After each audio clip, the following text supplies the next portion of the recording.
Bringing a child into this world can be the happiest and best creation of all in life. It can be the happiest day of a woman's life. It's a creation of two people's love, right? The child grows within that woman's body, and they become one.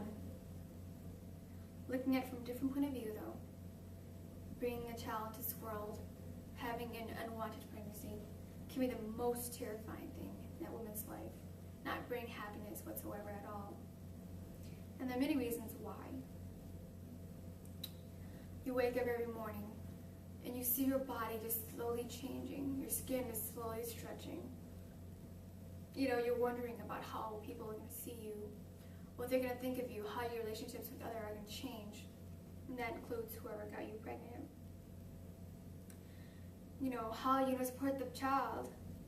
Your dreams will be pushed back or even worse, shattered. You can't afford this child. How will you ever afford this child? This is where abortion comes into the picture. Abortion should be legalized for all women. But I'm talking about specifically about the women who are not able to consistently support themselves or others, or another child financially. The three main points that I'll be talking about as to why abortion should be legalized. First point is how unwanted children won't have a happy childhood. Therefore, they shouldn't be brought into this world knowing that, they're not going to have a happy childhood. It's going to affect them negatively, and that's not a good thing. Unwanted children will hinder a mother from receiving educational opportunities or financial opportunities. And because many of women who get pregnant abort the child anyways, and they're from low-income groups, so it should be readily available for them to have the decision to abort. First point, unwanted children will not have a happy and healthy childhood. Healthypeople.gov found out that children from unintended pregnancies are more likely to experience poor mental and physical health during childhood and have lower educational attainment and more behavioral problems throughout their teen years. Why is this? Parents are less emotionally supportive and loving to their unwanted child because they, of course, did not want the child in the first place. It was an accident, and this child would change their lives in many, many ways and can affect them in the long run. The parents may view the child as someone who ruined their life, causing their dreams to be shattered, and they're not able to ever obtain what they wanted to ever again, so they treat the child with neglect.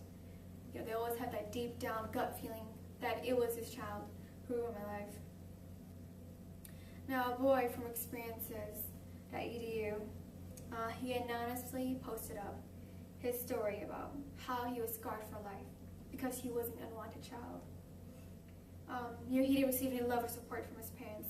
His mother neglected him in every way possible, especially when he was dealing with depression, suicide attempts. He was really stressed. All that, negative, parts in his life where a mother should come into, the picture and support him. But she never comes. And he experiences depression, he experiences guilt throughout his whole life, and even when his mother passed away, he never had a motherly figure with him, and it just caused him to be even more depressed. So that's how and why unwanted children should not be brought into this world, because they won't have a happy childhood. Second point is how young mothers will not be able to achieve higher education and learn to truly support themselves efficiently.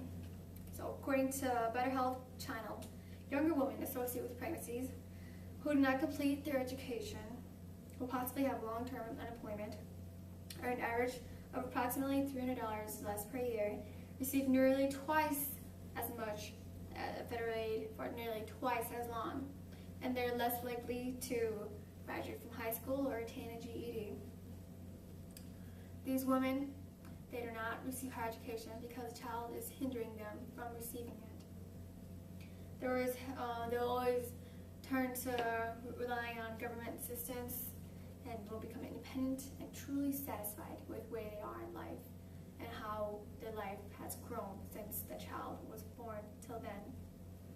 And of course, there are women out there who have child who knows knows if it was unintended or not, and they do receive higher education.